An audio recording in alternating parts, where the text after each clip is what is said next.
Kalau tuan memakan rendang, jangan lupa minum jus jeruk.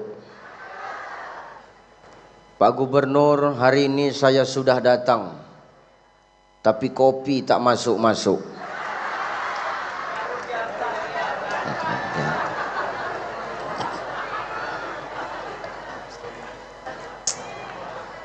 Bismillahirrahmanirrahim.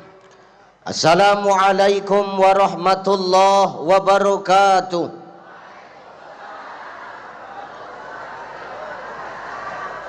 Assalamualaikum warahmatullahi wabarakatuh.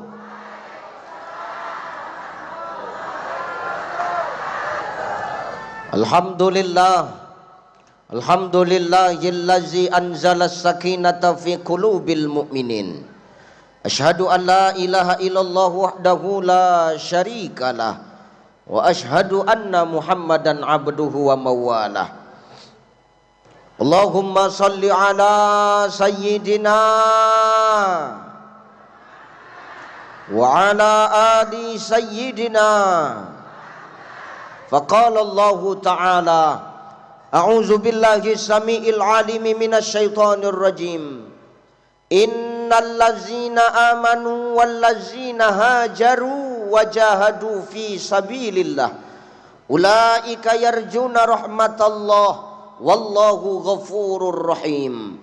Wa qala ta'ala min suratil ukhra, ahasiban nasu ayyutraku ayyakulu amanna wa hum la yuftanun.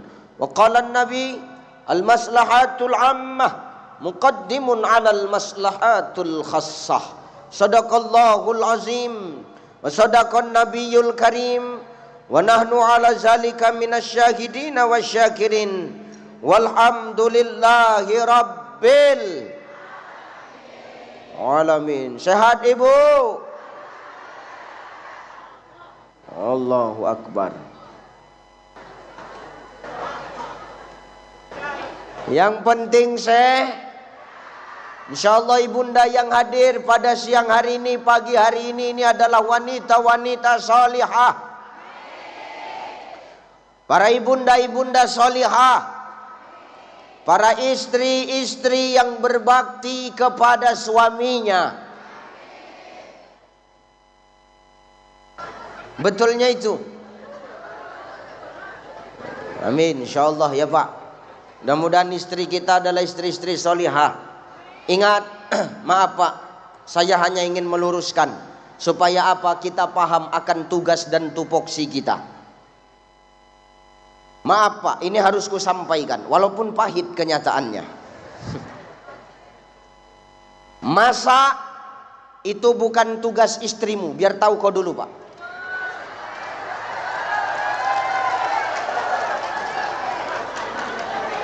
Terserah kau mau terima apa enggak, terserah Pak. Yang jelas memasak itu bukan tugas istri. Nyuci bukan tugas istri. Ngepel bukan tugas istri Pak. Ngurus rumah itu bukan tugas istri Pak. Terserah mau kau terima atau enggak. Tapi ini harus kusampaikan, tugas istri itu cuma dua. Satu, dia taat kepada Allah. Yang kedua, berbakti kepada suami. Jadi kalau kau berbakti sama suami, kau disuruh suamimu masak, masak kau.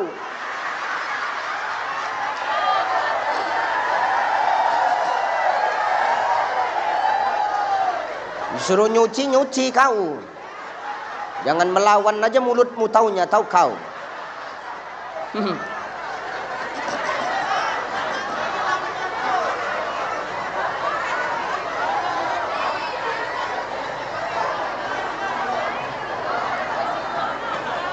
Nyesal orang ini tepuk tangan Pak. Masya Allah. Yang penting sehat ya Bu ya, amin. Sehat Pak? Sehat Pak? Alhamdulillah, insya Allah sehat. Yang terhormat dan yang termulia, para alim ulama, asatis wa asatizah, mu'alim wa mu'alimah, para kiai, bu nyai, para masaikh yang hadir di tempat ini yang duduk bersama dengan kita. Mudah-mudahan kita berdoa ulama-ulama kita senantiasa dijaga dan dilindungi oleh Allah Subhanahu wa taala. Al ulama warasatul anbiya. Ulama itu pewaris para nabi, Bapak Ibu. Kalau kita memuliakan ulama, maka demi Allah kita juga memuliakan Rasulullah sallallahu alaihi wasallam. Muliakan ulama di tempatmu ini, Pak. Sayangi mereka, jaga mereka, lindungi mereka. Jangan kau dekat sama ulama waktu pas mau pilkada aja kau. Banyak kayak gitu. Ini di sana, Pak, di sini enggak. Di sana ini. Cuman orang sana sama orang sini berkawan sama aja. Banyak kayak gitu, iya. Pikir orang tua macam daun salam. Nak menggulai ayam, menggulai rendang, dipakai daun salam tuh. Begitu matang rendang tuh, campakkannya daun salam tuh. Mudah-mudahan di sini tidak begitu, amin. Lanjut ini, Pak. Masih kuat mental kalian?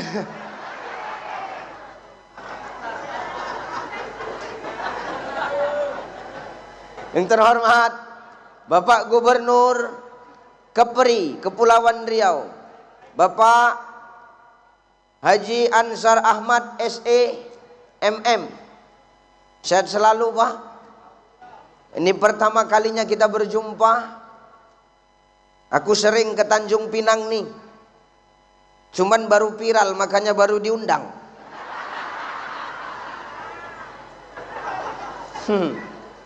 Sehat selalu Pak Gubernur ya. Yang terhormat Ibu Ketua BKMT sekaligus Ketua Tim Penggerak PKK Kepulauan Riau, Ibu Hajah Dewi Kumalasari Ansar, yang hari ini merangkap banyak kali jabatannya. Lebih banyak jabatan dia daripada lakinya aku tengok.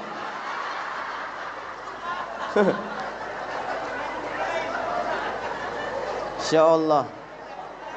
Taubat, Bu, taubat.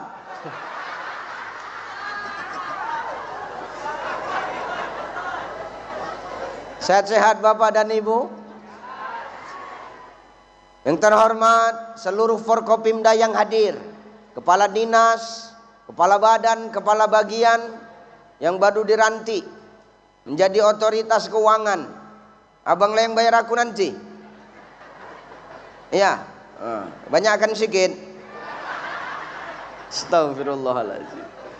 Ya, kemudian ibu dan bapak yang gak bisa ku sebutkan satu persatu. Mudah-mudahan kita semua yang hadir ini adalah orang-orang yang Allah berikan keberkahan kepada kita. Bapak Ibu yang dimuliakan Allah Subhanahu wa taala, aku ndak lama-lama. 11:30 Pak Gubernur mau terbang ke Jakarta, Pak. Hah? Jam 12. Berarti 11:30 selesai. 1 jam aja, nggak usah panjang-panjang. Ceramah itu biar pendek masuk semua, daripada panjang masuk separuh tak enak.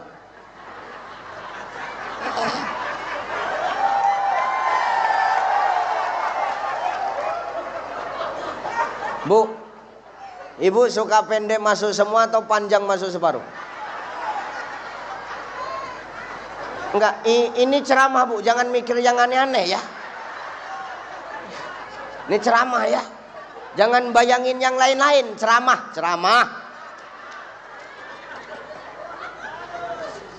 Allahu Akbar ya Karim. Ibu bapak yang dimuliakan Allah, ini pagi menjelang siang ini maaf, Rasul itu menghadap kepada Allah Subhanahu wa taala. Ngapain Rasul datengin Allah? Rasul tuh ngadu sama Allah, Bapak Ibu. Apa yang diadukan Rasulullah kepada Allah? Rasul ngomong sama Allah, ya Allah, ya, pandang umatku ya Allah. Umat yang mana kekasihku? Tuh umatku yang hari ini duduk di balai daerah. Hah? Apa namanya? Kau cepat kali kau nengok salah orang. Salah kau nggak pernah kau sadar. Manusia ini gini Pak, salah dia nggak pernah dia sadar. Salah orang cepat kali mulutnya protes. Jijik kali aku nengoknya. Heran aku. Salah sikit aja.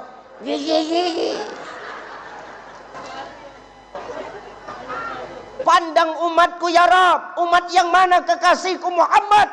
Umatku yang hari ini sedang duduk di gedung daerah. Ngapain mereka? Oh, mereka kompak ya Allah. Semua pakaiannya serempak. Bajunya putih, roknya biru, selendangnya biru. Pasti ngangsur. Betul ya Allah. Enggak.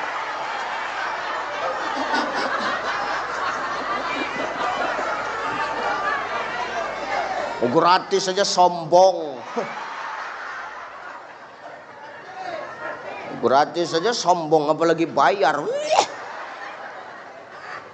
Nih, mereka ngapain Muhammad?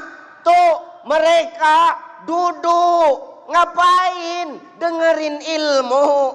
Ngapain? Ngumpul ya Allah, silaturahim. Pandang umatku ya Allah. Maka hari ini Bapak Ibu, demi Allah, Allah pandang kita dengan pandangan Ar-Rahman Ar-Rahim. Ar-Rahman itu milik siapa saja. Mau kau sholat, kau enggak sholat. Mau kau ke masjid, kau enggak ke masjid. Kau beriman, kau enggak beriman. Allah kasih Ar-Rahmannya kepada kita. Tapi ingat, Ar-Rahim, sayangnya Allah itu hanya untuk orang-orang tertentu. Mudah-mudahan yang di dalam gedung ini dapat. Ustadz, kami di sana Ustadz. Itu entah dapat entah tidak lagi. Dapat Bu, dapat. Payah mak-mak nih. Ya. Nih. Kita dipandang Allah dengan pandangan Ar-Rahman Ar-Rahim. Seketika pandangan Allah itu tidak mendatangkan kesia-siaan Bapak Ibu. Imam Al-Ghazali menegaskan dalam kitab Ihya Ulumuddin, dipanggilnya malaikat-malaikat Allah itu. Malaikat, kat, mungkin gitu, namanya malaikat. Kumpul, sami'na wa ata'na ya Rabbana. Turun kau, kemana? Tanjung Pinang. Sami'na wa ata'na. Ada apa di sana ya Allah? Umat Muhammad sedang ngumpul. Ngapain? Silaturahim. Terus ngaji. Terus nyambut datangnya Muharram. Datang kau ke sana para malaikat-malaikatku. Sami'na wa ata'na ya Rabbana. Tuh malaikat semua ngumpul Bapak Ibu. Malaikat semua turun. Termasuk Israel Bu. Hati-hati kau. Israel dah geram kali tuh nengok ibu-ibu dengar ceramah pakai kacamata hitam, dah geram aja itu dah.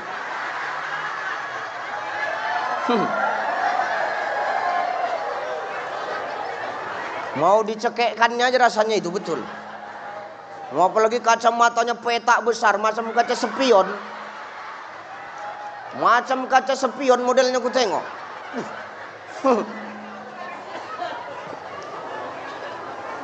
Hati-hatilah kau Bu. Israel tuh semua sama malaikat yang lain ngumpul. Ngapain Ustadz? Sampai kemari tuh para malaikat Allah, dia kembangkan sayapnya, bersujud kepada Allah. Dia mohon ampun dan mendoakan kita. Apa doa malaikat hari ini melihat kita? Ya Rabbana, wahai Tuhan kami, ya Rabb, ampunkanlah dosa orang-orang yang hadir pada hari ini. Untuk tanda orang banyak dosa gitu itu. Orang kalau banyak dosa gitu Bu, pantang didoakan pasti amin, cepat betul aminnya. Yang dia majak itu parah dosanya itu dah. Jadi nggak bisa lagi dia ngomong apa-apa, diam, aku pasrah aku dah. Maka insya Allah dosa kita hari ini yang duduk di sini Allah gugurkan. Itu yang pasrah tadi baru inilah sadar tuh Bu. Dosa yang mana yang digugurkan Allah Ustadz? Dosa yang digugurkan Allah itu dosa-dosa kecil kita Bapak Ibu. Kalau dosa yang besar enggak. Kenapa Ustadz? Dosa yang besar hanya akan diampuni oleh Allah ketika seorang hambanya bertaubat dengan taubatan nasuha. Enak kali kau. Mau dosa besar diampunkan Allah? Enggak. Dosa-dosa kecil, dosa jabatan istri lebih banyak dari suami itu diampunkan tuh, Bu. Enggak. Ini sana ini, Bu, sana. Betul, Bu. Wih. Makanya jangan banyak-banyak lah. Wih, aku pun ngeri aku. Ya betul. Ustadz aja. Gubernur aja. Jangan gubernur kerangkap ustadz, besar dosanya itu, Pak. Hati-hati lah, Pak. Aku bilang sana ya, enggak sini. Ini benar nih. Nih. Dosa kecil kita tuh diampunkan Allah. Mana dosa kecil? Contoh, ibu tuh nyuciin baju suami, nemu duit di kantongnya. Ibu ambil diam-diam, nggak ibu pulangin, itu dosa itu, Bu. Sekarang ibu jujur, Bu. Lebih bagus ibu jujur aja lah. Ibu kalau mencuci pakaian suami itu ada uang di dalam kantongnya, ibu ambil atau ibu pulangkan nama suami?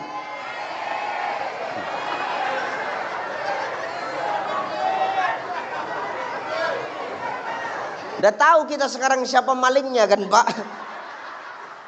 Selama ini setengah mati awak mencari siapalah malingnya, siapalah yang mencuri. Rupanya kawan tidur awak sendiri. Maka hati-hati, Pak, sama kawan tidur kita sendiri, Pak. Jangan percaya-percaya kali. Bahaya, Pak, percaya-percaya kali. Hati-hati, Pak Gubernur.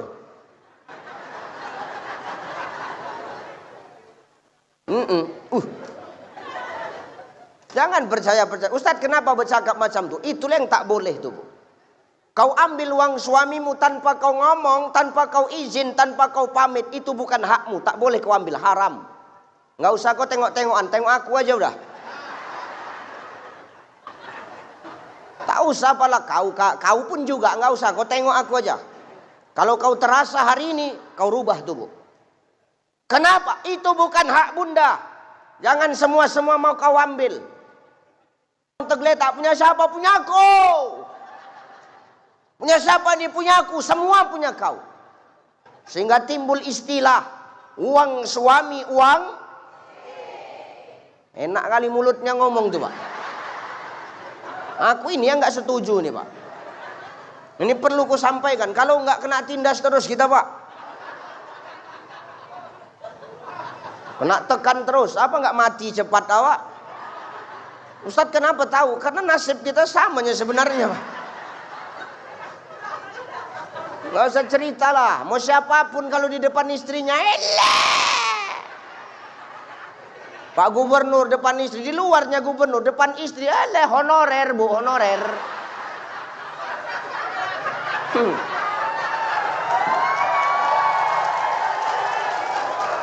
Nggak usah cerita lah, nasib kita sama, Pak. Sehebat-hebatnya awak jadi singa podium sampai rumah, siap salah. Apalagi yang kuhadapi boru harahap macam knalpot bocor mulutnya. Nggak sanggup kau, biar tahu kau dulu. Akulah suami yang bebas hisap dalam kubur, tahu kau. Hebat kali uang suami, uang istri. Tak boleh begitu. Yang betul itu, di balik harta suami ada hak istri. Kalau ada hak istri, berarti ada hak kami, tahu kau.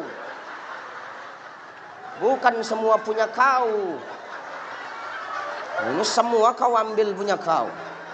Entah kapan punya kami, enak kali mulutmu. Setengah mampus awak bekerja, kau yang cair, enak kali kau. Gitu pun kerjaan kau asyik melawan aja sama laki kau. Apa tak mati tegak lagi kau buat tuh.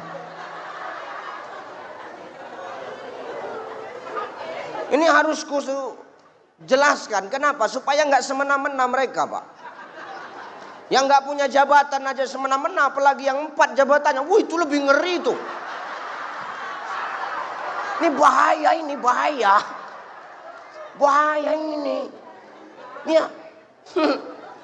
Tuh. Tapi di balik harta istri tak ada hak suami.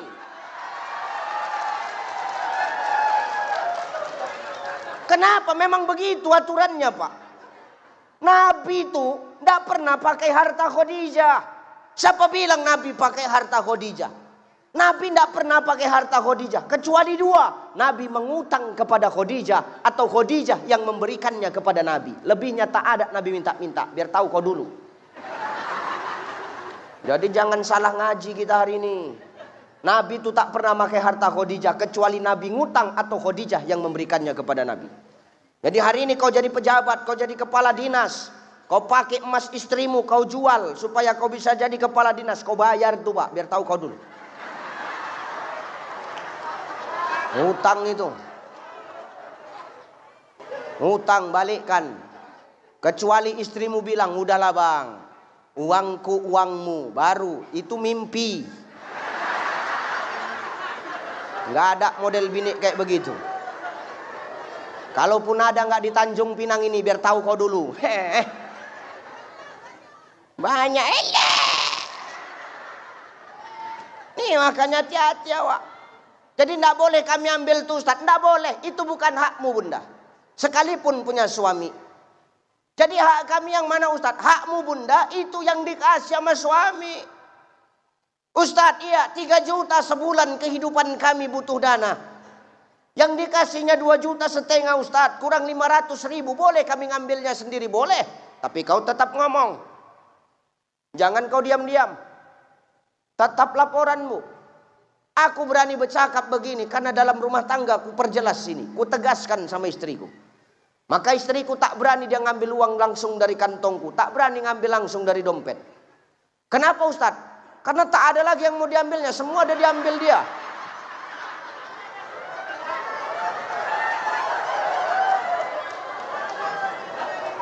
Hati-hati awak hari ini. Maka insya Allah dosa kecil kita digugurkan oleh Allah Subhanahu wa ta'ala.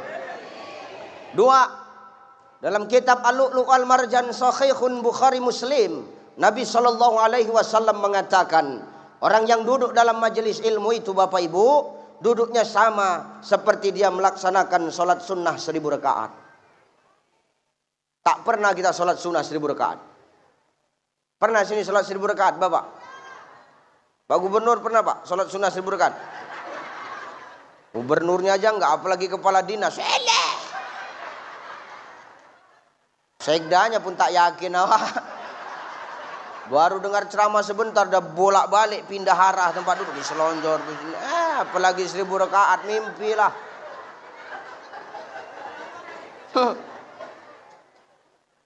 Tidak ada kita yang pernah. Ustadz pernah? Enggak. Tapi hari ini kita beruntung. Kenapa? Duduk kita di sini. Silaturahim terjaga. Persatuan dan kesatuan senantiasa terpelihara. Ilmu insya Allah nanti bawa balik. Duduk kita di sini sama seperti sholat sunnah 1000 rakaat. Artinya apa? Begitu besarnya sayangnya Allah kepada kita. Begitu besarnya cintanya Allah kepada kita. Begitu besarnya kepedulian Allah kepada kita. Namun kadang-kadang kita Bapak Ibu yang gak pernah sadar dan peduli dengan cinta kasih serta pedulinya Allah dengan kita makhluknya. Berarti kadang kita yang terlalu sombong. Betul? Kita yang terlalu sombong. Ngapain kali kita sombong ini? Gak ada yang perlu disombongkan. Sehebat-hebatnya kita hari ini semua ada masa aktifnya Pak. Sehebat-hebatnya Ustadz ada masa aktifnya. Asal mati dia selesai ceramahnya. Ya enggak? Sehebat-hebatnya gubernur ada masanya. Sehebat-hebatnya bupati ada masanya. Sehebat-hebatnya camat ada masanya. Sehebat-hebatnya kepala dinas ada masanya. Semua ada. Hidup kita pun ada masanya. Asalkan sampai masanya selesai. Hidup ini bagai lampu dinding yang dinyalakan di malam hari. Apabila minyak sudah kering, ia kan pasti padam sendiri. Tuh. Hidup kita ini macam lampu dinding. ada minyaknya, asalkan habis minyaknya, tanpa kau tiup, tanpa kau aba-aba, pasti akan mati sendiri. Begitulah kita. Jadi selama kita hari ini hidup, jangan sombong dengan kasih sayang Allah kepada kita. Allah kasih kita hidup karena Allah ingin kita terus memperbaiki diri kita, Bapak Ibu. Jangan kita semakin dikasih hidup semakin sok paten. Nggak usah perlu sombong kita hari ini. Apa yang perlu kita sombongkan? Dari tanahnya kita semua ini. Pak Gubernur dari tanah, Pak Sekda dari tanah, Ketua MUI dari tanah, Kepala Dinas dari tanah, saya dari tanah. Kita semua dari tanah. Cuman model tanah kan macam-macam.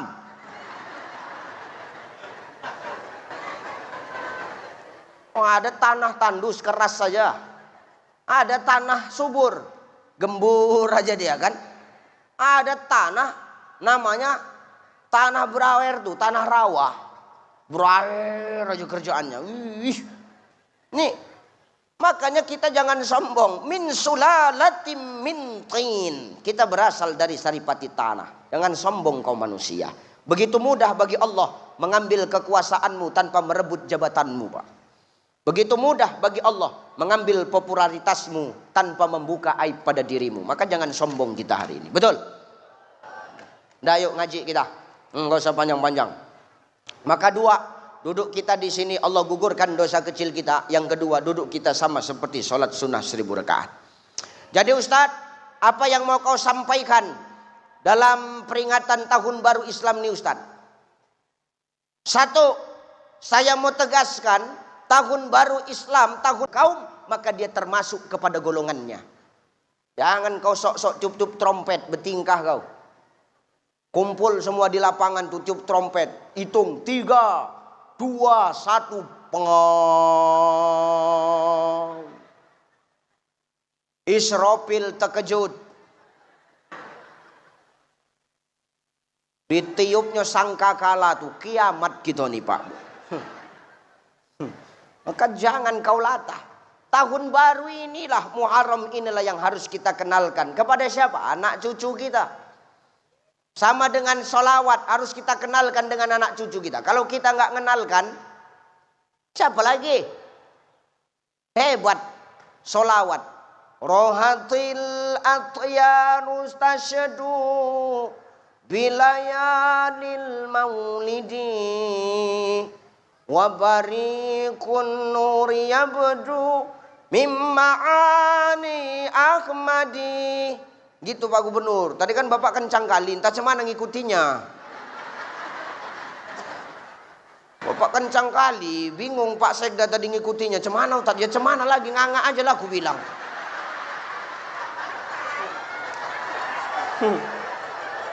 Kalau nganga asal ikhlas kan dapat pahala Pak. Iya udahlah nganga aja aku bilang. Gitu notnya Pak. Bapak kencang kali. Rohatil hati awak pun bingung. Cemananya ini kupikir. Nampaknya cukup sekali aku diundang ini nampaknya. Dalam hati Pak Gubernur tuh jangan undang Ucai lagi tuh. Kenapa? Lancipan mulutnya nggak usah undang lagi. Wah, aku tak apa-apa tak diundang, no problem, is okay, no problem. Ya betul Pak, banyak pejabat begitu. Nggak usah lagi undang Ucai itu, lancip kali mulutnya, oke nggak masalah. Lanjut ini. Udah pergi orangnya udahlah.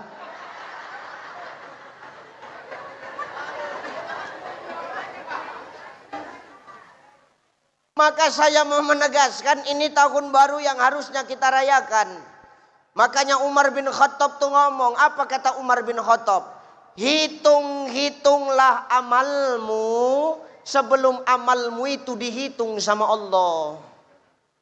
Jadi Muharram ini momennya kita, waktunya kita untuk apa Ustadz? Merenung. Merenung bukan melamun, tapi apa? Menghitung amal-amal yang selama ini sudah kita jalankan. Lebih banyak mana? Yang baiknya atau yang buruknya? Gitu loh. Supaya apa? Ke depan kita menjadi manusia yang lebih baik lagi. Tapi Ustadz apa? Hijrah itu berat. Hijrah itu Ustadz butuh perjuangan, betul. Aku kemari pun butuh perjuangan. Tadi malam aku ceramah di Aceh. Sampai di Kuala Namu hampir subuh. Nggak tidur aku, tahu kau.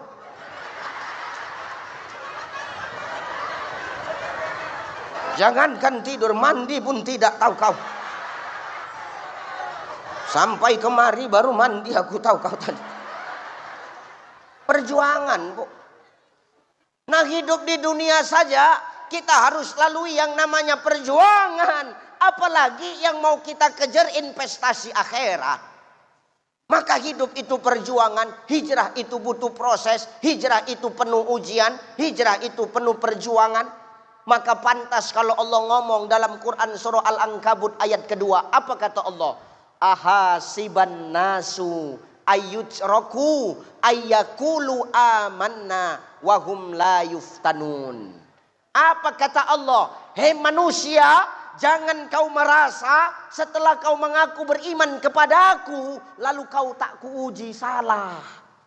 Justru setelah kita mengaku beriman kepada Allah, disitulah ujian akan Allah berikan kepada kita.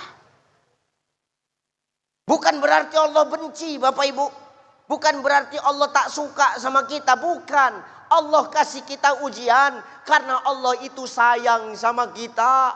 Allah pingin lihat sebesar apa kesetiaan dan rasa cinta kita kepada Sang Pencipta. Gitu loh. Ya, maka kalau hari ini maaf, mau berbuat baik rasanya sulit.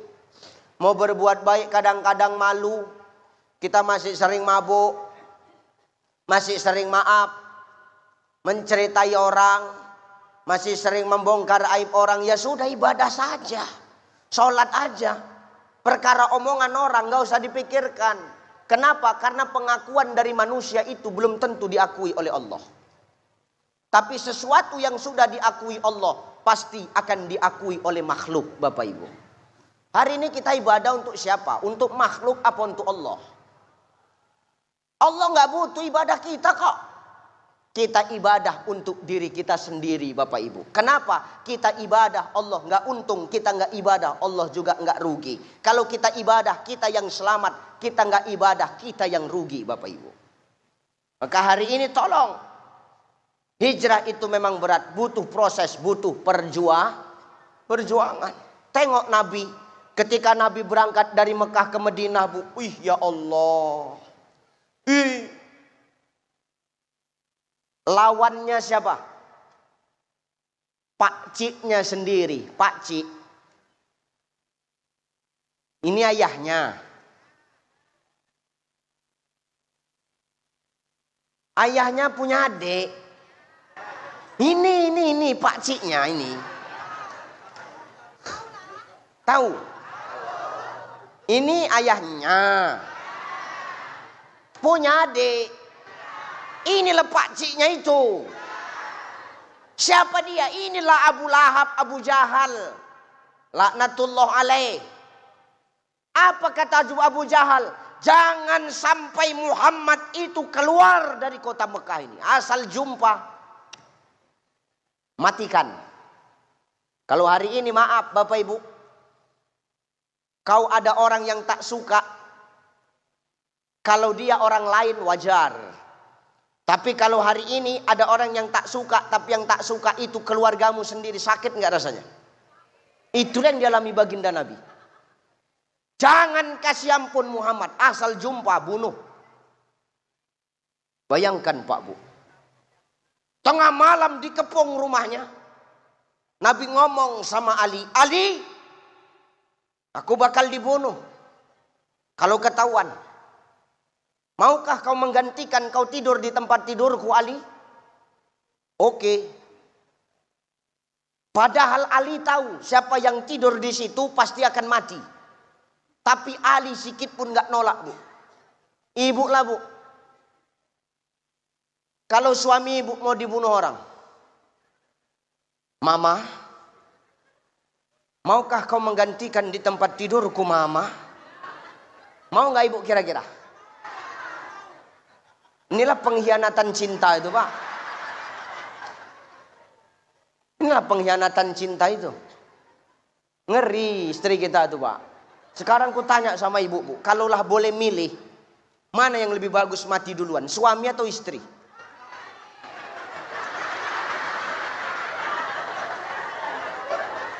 Itulah orang yang selama ini kita nafkahi itu, Pak. Itulah balasannya. Perkara mati aja kita duluan coba.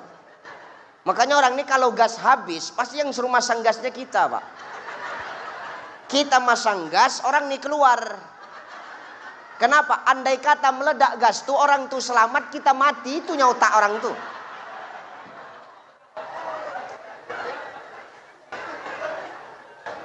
Tak boleh gitu, Bu. Saya itu kalau ditanya, Ustadz ya, mana yang lebih bagus mati duluan, Ustadz? Ustadz atau istri? Oh, ar-rijalu qawwamu 'alan nisa. Laki-laki itu pemimpin perempuan. Yang namanya pemimpin itu harus mengalah. Kalau aku ditanya, mana yang harus mati duluan, Ustadz atau istri? Aku akan mengalah. Biarlah istriku duluan, aku belakangan.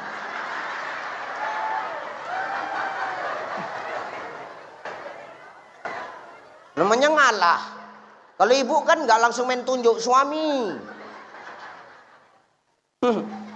Nih, Ali sudah tahu siapa yang menggantikan di tempat tidur Nabi, pasti akan wafat. Tapi Ali sedikit pun gak ada keraguan. Berangkatlah kau bersama Abu Bakar ya Rasulullah. Aku yang akan menggantikanmu. Waj'alna min baini aydihim saddaw wa min khalfihim saddaw fa'ashaynahum fahum la yubsirun. Kujadikan di depan dinding, belakang dinding, kanan kiri dinding, supaya mata mereka tak nampak ketika Muhammad dan Abu Bakar keluar. Disihir, pakai pasir, tak nampak. Bebas Muhammad keluar rumah, dikejar, masuk ke gua. Gua apa namanya? Tempat sembunyinya Rasulullah. Gua Sur, gua Hiro, itu tempat nerima wahyu. Udah salah kuat-kuat kau. Pede pula itu, jijik kali awak nengoknya iya. Udah salah kuat-kuat.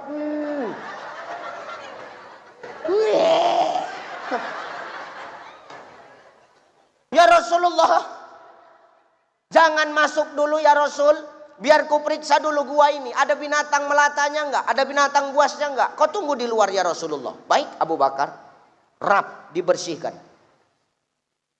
Ketika membersihkan dan menutup lubang-lubang dalam gua, keluar seekor ular, Pak Bu. Dipatoknya tangan Abu Bakar. Tak, bengkak. Sikit pun Abu Bakar enggak ngomong sama Rasul. Ya Rasulullah, sudah aman, masuk. Kebetulan guanya kecil, yang satu duduk, yang satu baring. Abu Bakar duduk, Nabi baring di pangkuan Abu Bakar. Demam Abu Bakar tuh, Bu, demam. Demam Pak Kadis.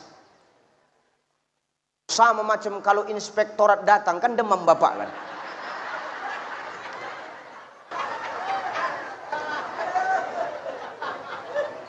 Jangan tengok-tengokan, iyakan aja biar cepat. Bagus ngaku daripada panjang gue buat. Demam Abu Bakar tuh Pak Bu, merasakan digigit ular. Ditahannya air matanya, lama-lama nggak tahan, menetes, jatuh di wajah Rasulullah. Terbangun Rasul. Maaf ya Rasulullah, aku membangunkan tidurmu. Kau kenapa? Kenapa kau nangis? Kau sedih meninggalkan Mekah? Abu Bakar, enggak. Kau takut? Enggak. Kalau memang takut, tenang aja, ada aku. Enggak kok. Kau mau pulang? Enggak. Ini kenapa kau nangis? Tanganmu kenapa? Digigit ular ya Rasulullah. Oh tenang. Diludahi dengan ludah Rasul. Tangan yang bengkak, demam yang mulai meradang hilang seketika Bu. Ludah Rasul.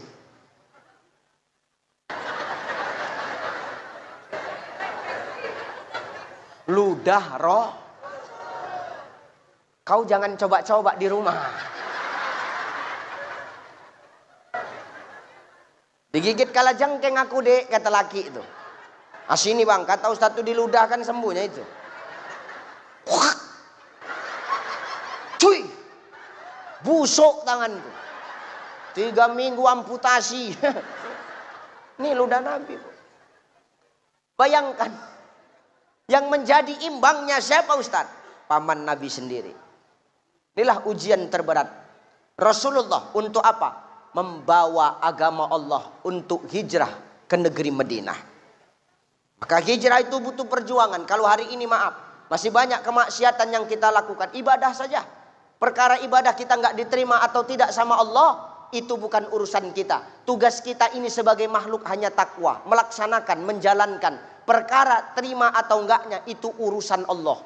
Sama macam kita ujian Bapak Ibu. Kalau kita ujian, dikasih soal, dikasih lembar jawaban, kerjakan aja. Yang penting soalnya selesai. Ya kan? Yang penting terisi semua. Perkara benar salah itu bukan urusanmu, itu urusan yang memeriksa, Pak. Tugas kita itu gitu. Laksanakan kewajiban kita, tinggalkan larangan kita. Perkara diterima atau enggak, itu bukan urusan kita. Tugas kita berusaha menjadi yang lebih baik, itu urusan Allah. Alaihissallahu biahkamil. Makanya jadi orang ini hidup jangan suka jadi panitia akhirat lah. Nengok orang mabuk, nengok orang berjudi, nengok orang bermaksiat, neraka itu, neraka. Rupanya kau udah dapat surga kau. Jangan kita suka menghakimi orang bu. Bisa jadi orang yang hari ini kita pandang dia hina karena kelakuannya. Nanti ketika hidayah Allah datang menyentuh hatinya, bisa jadi dia lebih baik daripada kita. Betul? Bukan tugas kita menilai orang. Apa kata Allah? Ketika hati sudah kuberikan hidayah, tidak akan ada satupun yang mampu menyesatkannya. Tapi ketika hati sudah kusesatkan, tidak akan ada satupun yang mampu untuk menolongnya. Maka jangan kita pandang sepele orang yang masih suka bermaksiat. Karena ketika hidayah sampai ke hatinya, dia akan jauh lebih baik daripada kita. Jangan sok paten kali kita. Belum tentu kalinya ibadah kita diterima Allah. Belum tentu kalinya amal baik kita diterima Allah. Makanya Syekh Imam An-Nawawi Al-Bantani di dalam kitab Nasaihul Ibad, apa kata Syekh Imam An-Nawawi Al-Bantani? Ada 3 orang yang celaka. Siapa orang yang celaka itu? 3. Salah satunya adalah orang yang ketika dia berbuat kebaikan, lalu dia cerita-ceritakan kebaikannya sama orang, padahal belum tentu kebaikannya itu diterima oleh Allah Subhanahu wa taala. Belum tentu amal kita diterima Allah. Jangan kita suka menilai orang. Biasa aja. Doakan saja. Husnuzon saja. Walal akhiratu khairul laka minal. Akhir itu lebih baik bagimu daripada permulaan. Bukan yang sekarang yang dipandang Allah. Yang dipandang Allah itu akhir kehidupan kita. Ini Ucai. Apa tentu nanti matinya dalam keadaan baik? Belum tentu. Ya amin, insya Allah kita maunya husnul khotimah. Bapak ibu udah tentu pasti rupanya mati husnul khotimah. Belum tentu, kita ini semua banyak dosa. Nggak ada kita yang nggak berdosa. Bapak ibu berdosa, saya berdosa. Saya yang ngomong ini belum tentu lebih baik dari bapak ibu. Bisa jadi bapak ibu lebih parah.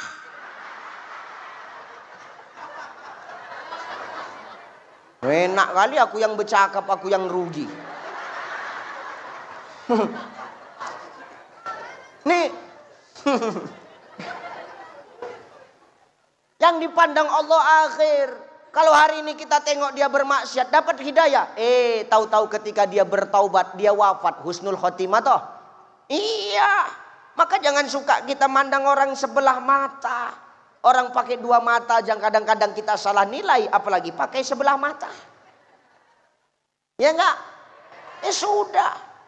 Makanya ada istilah lebih bagus mana? Jadi mantan orang jahat apa mantan orang baik? Mantan orang jahat apa mantan orang baik? Mantan orang jahat. Kenapa? Dulu jahat, sekarang baik. Mana lebih bagus? Mantan ustadz apa mantan bandit?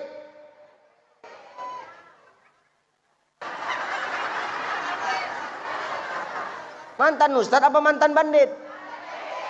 Mantan bandit. Mana lebih bagus? Ustadz jadi bandit apa bandit jadi ustadz? Oke. No problem guys, it's okay. Mana lebih bagus? Ustadz mati di hotel atau bandit mati di masjid? Oke, bandit mati di masjid. Setelah Pak Polisi olah TKP,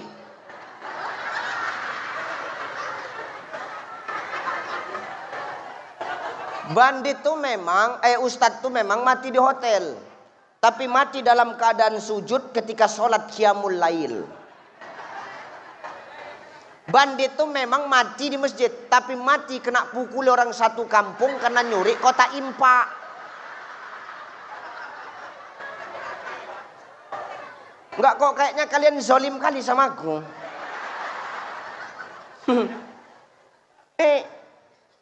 Maka hidup itu butuh perjuangan. Selagi Allah kasih umur kita sampai sekarang, manfaatkan untuk terus berhijrah. Innallazina amanu wallazina hajaru wajahadu fi sabilillah ulaika yarjuna rahmatallah wallahu ghafurur rahim. Sesungguhnya orang yang beriman itu dialah orang yang selalu hajaru, berhijrah. Nggak pernah puas dengan amal baiknya, nggak pernah puas dengan amal solehnya.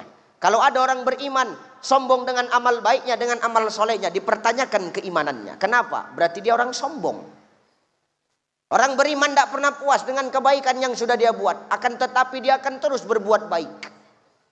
Wajahadu fi sabilillah, sampai dia benar-benar istiqomah di jalan Allah. Ulaika yarjuna rahmatallah, karena yang dia harapkan cuma satu, rahmat dari Allah. Kalau rahmat Allah sudah kita dapatkan, Bu, wallahu ghafurur rahim, maka ampunan dan sayangnya Allah pasti akan kita dapatkan juga. Nah, hari ini hijrah adalah bulan perjuangan untuk terus menjadi lebih baik. Jangan dapatkan pengakuan hanya untuk pengakuan dari manusia, tapi pengakuan yang hari ini kita kejar adalah pengakuan dari Sang Maha Pencipta, yakni Allah Subhanahu. Mau apapun profesi kita, mau seburuk apapun masa lalu kita, tetap ibadah. Mudah-mudahan ketika kita beribadah, Allah wafatkan kita dalam ibadah sehingga kita wafat dalam keadaan husnul khotimah. 1. 2, hijrah ini melahirkan seni. Melahirkan. Kenapa hijrah melahirkan seni, Ustadz? Dulu Rasul ketika berangkat dari Mekah ke Madinah, berangkat sama kaum muhajirin, sampai di Madinah disambut sama orang Ansor, orang-orang Madinah, Pak Bu. Apa sambutannya? Tala'al badru min saniyatil wajabas syukru mada'alil.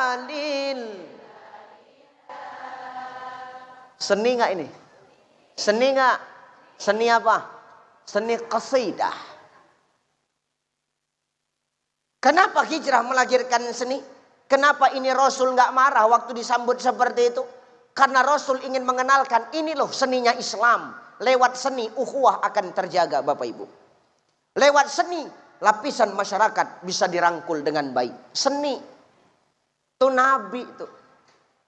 Nabi ingin ajarkan sama kita, ini loh seninya Islam. Dan seninya Islam itu menggambarkan akhlak serta adabnya orang Islam. Makanya kalau ibu-ibu main qasidahan, apa pernah pakai baju bikini? Apa pernah auratnya terbuka? Kan kompak, seragam. Pakai gamis, kalau hitam, hitam semua, putih, putih semua, biru, biru semua. Ya enggak? Semua kompak. Gamis yang 3 kali bayar itu. Kau yang gamis baru, kami yang setengah mati bayar yang surannya. Enak kali kau jadi perempuan ya. Tuh qasidah tuh. Pakaiannya nutup aurat. Makanya nih senang aku nengok ibu-ibu begini nih. Ini baru namanya berjilbab. Harus tahu bedanya jilbab, harus tahu bedanya kerudung. Nih, simak ya, simak. Jilbab, kerudung. Sampaikan sama istrimu, Pak. Khusus yang punya istri, yang duda diam-diam aja. Gak usah kau sampaikan sama istri orang pula.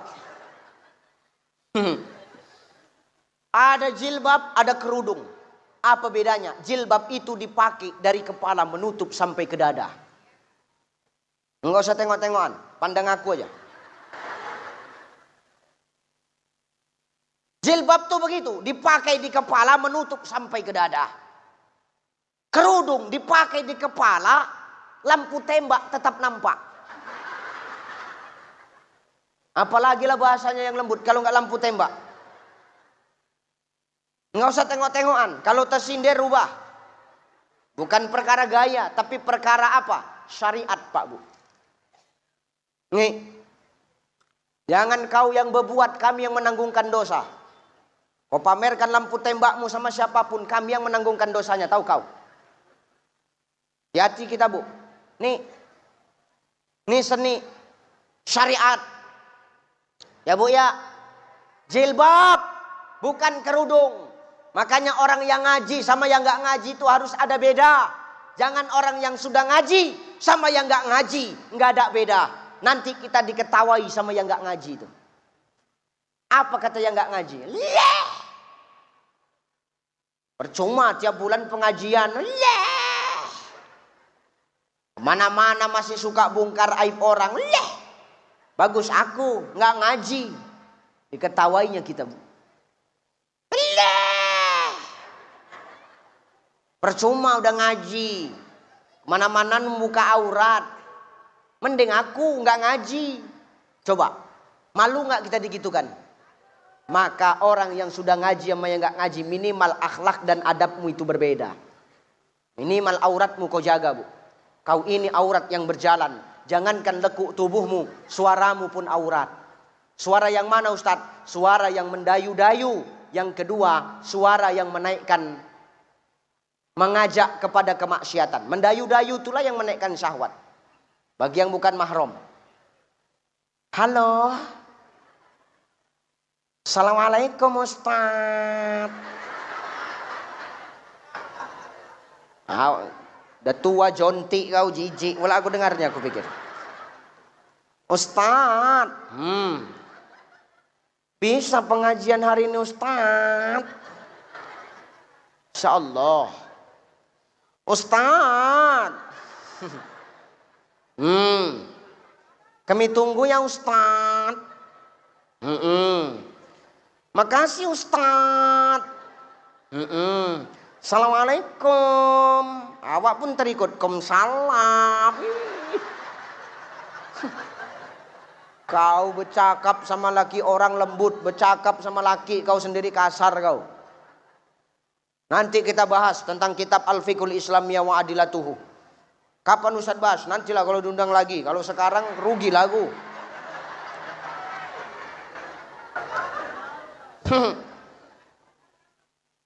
Sudah.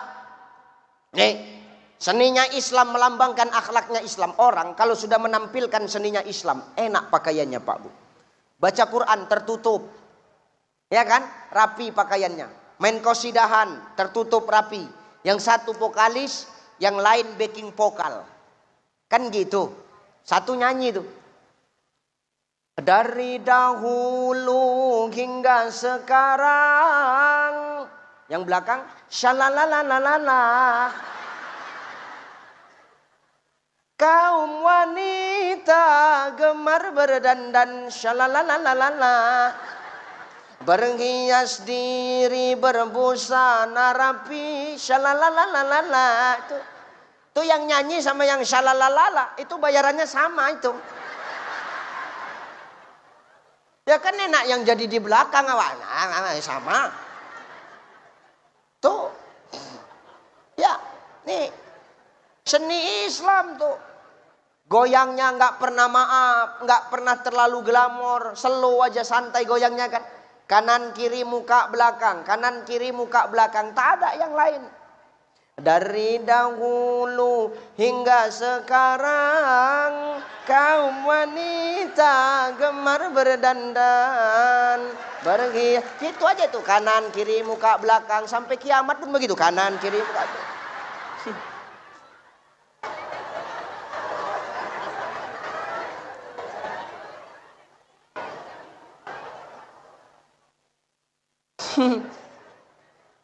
Ini menandakan seninya Islam, melambangkan akhlaknya Islam, Bu. Rasul sengaja hijrah melahirkan seni supaya apa? Dengan seni mampu merangkul semua masyarakat, menyatukan dua kaum yang berbeda, kaum Ansor dan kaum Muhajirin. Rasul nggak membantah, seni itulah yang menyatukan. Dakwah ini pun harus pakai seni. Seniku berdakwah ya begini, kau mau terima atau enggak terserah, itu bukan urusanku. Cukup sekali undang Ucai, nggak usah undang lagi. Lancip betul muncung dia. Oke, nggak masalah. Banyak pejabat kayak gitu itu.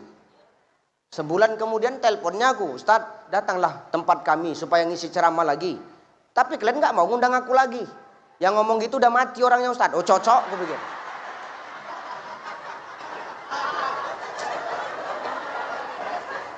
Maka jangan kau zolim sama Ustadz, cepat kau mati nanti. Ya. Nih, ceramah saya begini, seni saya ya begini, Bang. Ada orang yang nggak ceramah nyanyi, tapi lagunya isinya nasihat semua. Dakwah juga. Bang Roma Irama tuh. Lagunya semua isinya dakwah. Tengok. Nenteng ceret, teteret, nenteng ceret, teteret, nenteng ceret.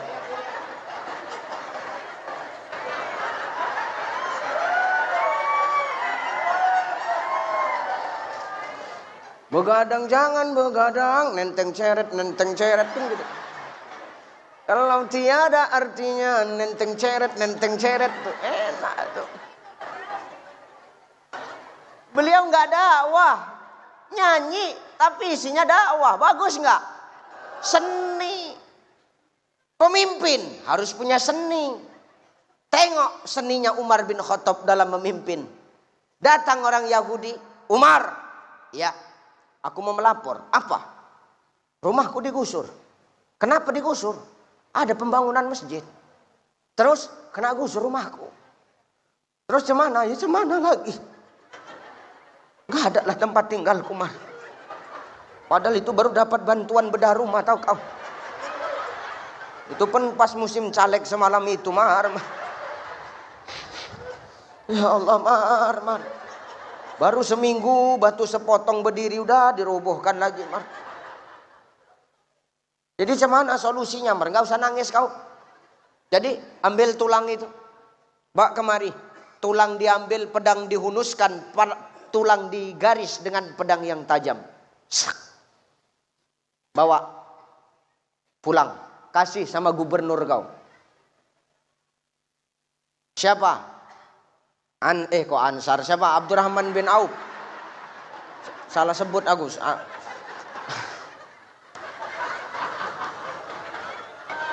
Abdurrahman bin Auf. Kasih sama dia. Oke. Datang. Abdurrahman bin Auf, Pak Gubernur. Ya. Dapat oleh-oleh. Dari siapa? Umar, Amirul Mukminin. Begitu dipandangnya tulang yang ada garis pedang tadi, gemetar tangan Abdurrahman bin Auf. Diteleponnya kepala proyek. Pemborongnya, Pak. Waktu itu pemborongnya sekda, Pak. Telepon. Halo. Bongkar proyek itu. Kenapa Pak Gubernur? Bongkar. Nggak usah banyak cerita kau. Bangun balik rumah orang Yahudi yang kalian bongkar itu. Kenapa begitu? Ini sudah mau rampung. Diam kau daripada kena mutasi aku. Bongkar, habis. Dibangunnya balik rumah orang Yahudi. Itulah seninya dalam memimpin, Pak. Makna seni dalam memimpin itu apa? Tidak pandang pilih kasih ketika memberikan keadilan.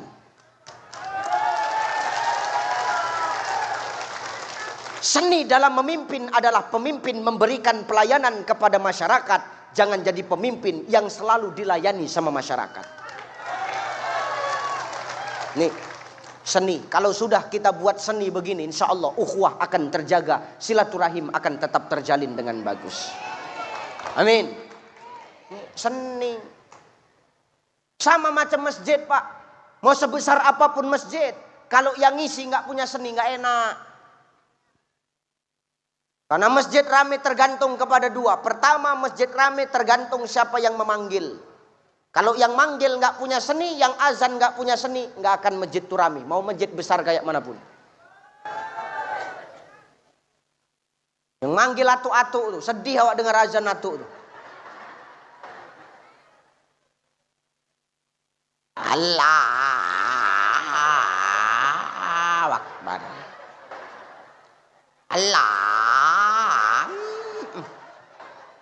Siapa nak datang ke masjid tuh? Awak di rumah mengutuk aja lah. Letuk tu elok mati kau tu, kata awak.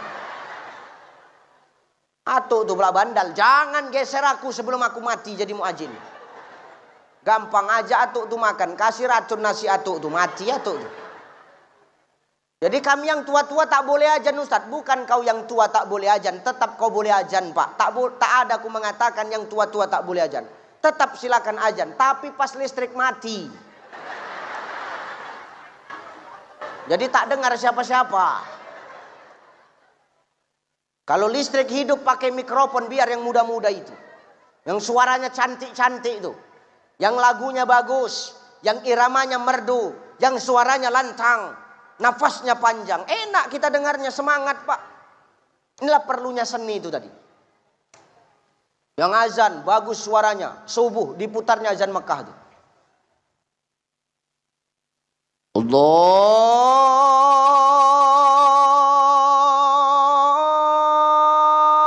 Akbar, Allahu Akbar.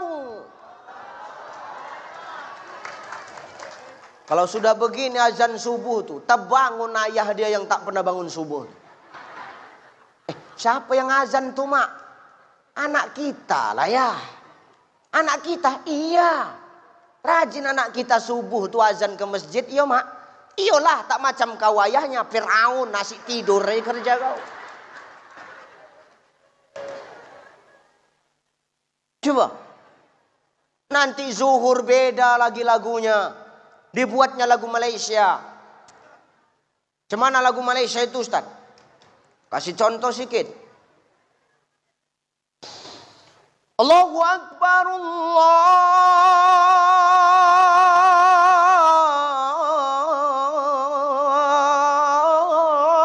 Akbar. Kalau sudah begini azan tuh, semangat emak dia itu waktu zuhur. Keluar rumah emak tuh. Panggilnya tetangganya, Kak, ini yang azan anakku, Kak. Tahu lah mak-mak nih sombongnya, nauzubillah. Yang azan anak aku, Kak, anakku. Keliling dia setanjung Pinang tuh, anakku, anakku, anakku, anakku. Tapi tak sholat, sama jauh mak Fir'aun. Maka hari ini seni itu penting, Bapak Ibu. Karena seni itu mampu merangkul semua kalangan. Orang suka dengan seni, betul? Masjid yang manggil harus punya seni. Masjid yang mimpin harus punya seni. Imamnya harus punya seni. Kalau atuk itu juga yang jadi imam,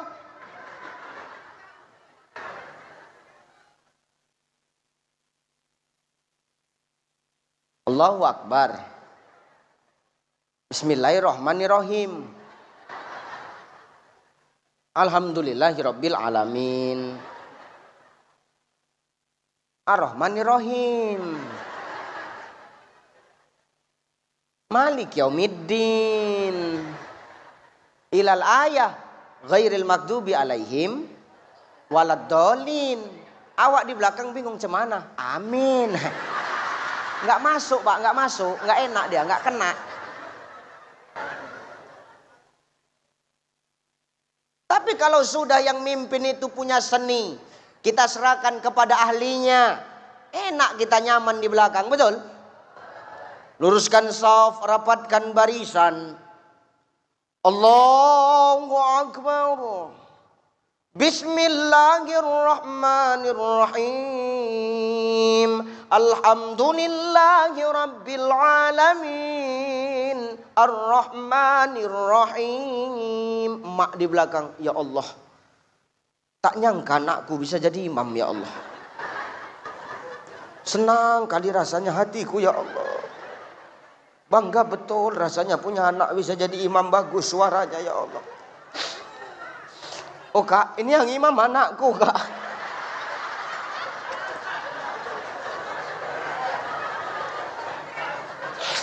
Anak kau tak pandai kak, anakku yang pandai. Emosi kawan sebelah tuh. Aku tahu ini anak kau, cuman mulut kau diam nih sholat. Kawan sebelah bercakap, sholat tuh tak boleh bercakap, tahu kau? Yang belakang nyambung, untung aku nggak bercakap kata yang belakang. Selesai sholat.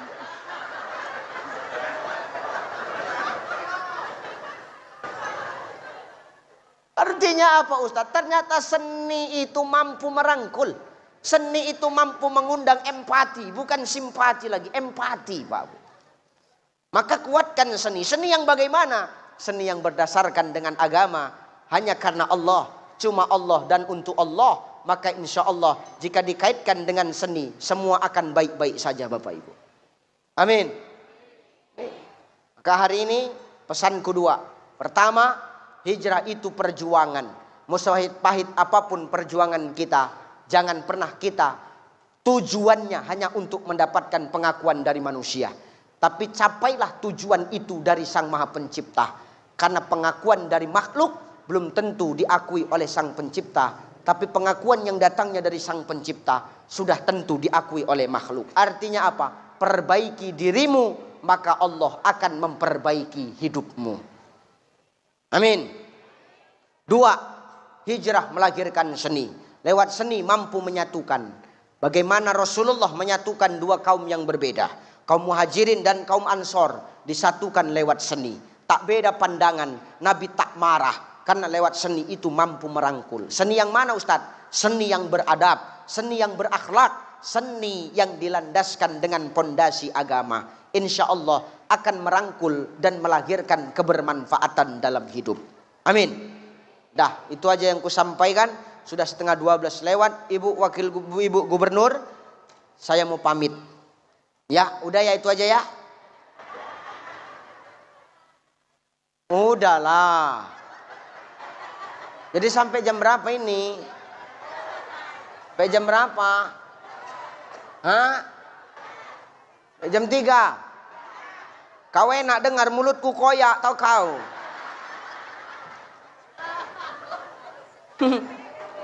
Udahlah ya. Udah, ya tolonglah ya. Mau aku datang kemari sebulan sekali? Mau. Tubuh dengar, pemimpin yang baik adalah pemimpin yang mendengar suara rakyat.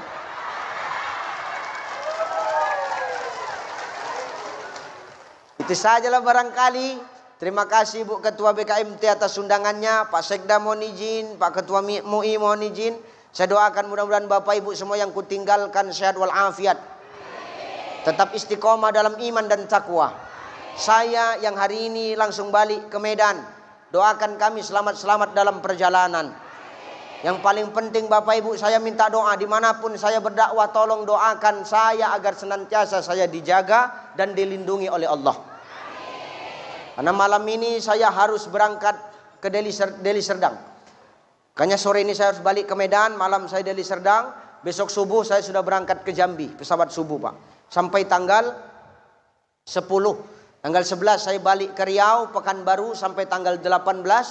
Dari tanggal 18 itu saya berangkat ke Kalimantan Utara, langsung nyebrang ke Malaysia.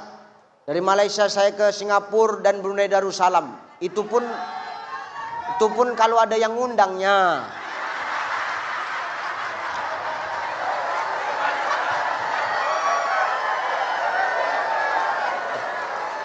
Kalau nggak diundang apa ya aku bertingkah sampai ke sana.